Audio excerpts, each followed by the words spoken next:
Okay, integration by parts here. We have a product. Okay, these are both integration by parts. Let's look at this one first.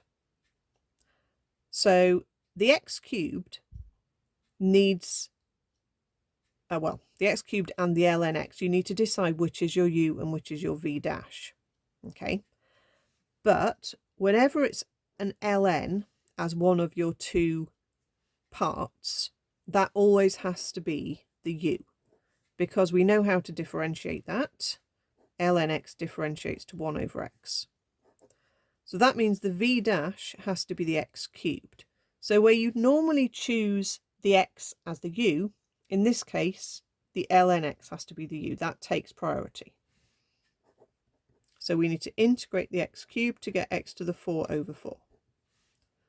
So following the rule, which I'll write again on this page, if you watched the previous video, we were doing integration by parts there as well. Okay, there's your rule. So we want to say the u times the v, so it's the ln x times the x to the 4 over 4. Don't be tempted to times these together and say ln of the whole thing. Okay, this is not being logged. It's nicer really if you write it at the front like that. Then you don't need a load of brackets. Minus the integral of the v times the u dash.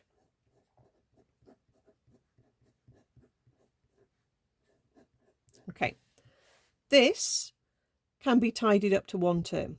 Don't look at this and try and think, oh, can I integrate both of those side by side? Well, no, because if you could, you'd have done that here. Okay, so you've got to tidy this up by cancelling out your x there and turning this into the integral of x cubed over 4. So tidy that up so it's one nice term to integrate, and integrate by going up a power. So you basically go back up to power 4, divide by the new power, which is a 4. You've already got a 4 on the bottom, so that's now a 16. Okay, so that one's done. This one I put in because it is integration by parts. It's just less obvious that it is. And what we actually have to do is rewrite it as x to the minus 4 ln x. Okay, so that's a bit sneaky. There isn't a rule to integrate fractions as a general rule at all, okay, for integrations, because as the fractions change, then the rules change. So there isn't a quotient rule for integrating, okay, but there is the possibility that this can be rewritten in a form that we can do by parts. So my u is going to be the log, like before. That has to be the u, takes priority. So that's 1 over x.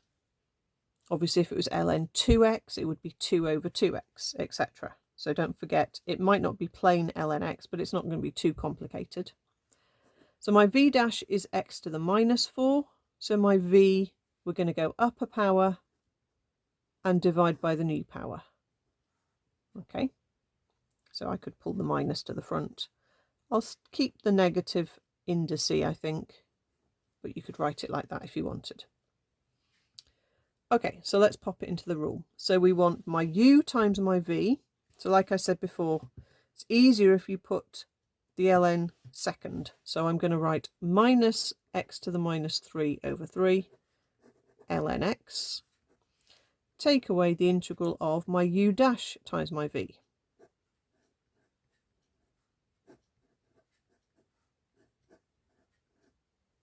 Okay, so this one's a bit awkward because of these awkward powers. We obviously need to tidy this term up. I'll just keep this as it is for now. So I can write that as a plus. And then I want to figure out what my x's turn into. I don't really want to think of it as cancelling because that's a minus power. So let's think of our indice rules and say a power of x divided by another power of x, we subtract the powers. So minus 3 take away 1 actually is minus 4. it looks weird when it's got minus powers. I do think that is a bit of a nasty question, really. Okay, let's finish it off.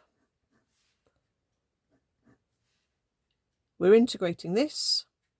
The dividing 3 is just the numerical factor. So just think about integrating x to the minus 4, and you go up to power minus 3, and you divide by a minus 3, but you've already got a 3 on the bottom, so now you've got a minus 9.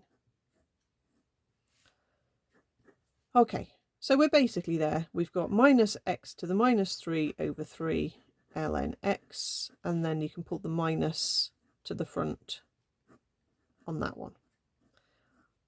You could absolutely put those x to the minus 3's back on the bottom as x cubed. You could pull them out to the front as a common factor. Okay, it is up to you if you want to take that any further. Just be careful with the power if it's a minus.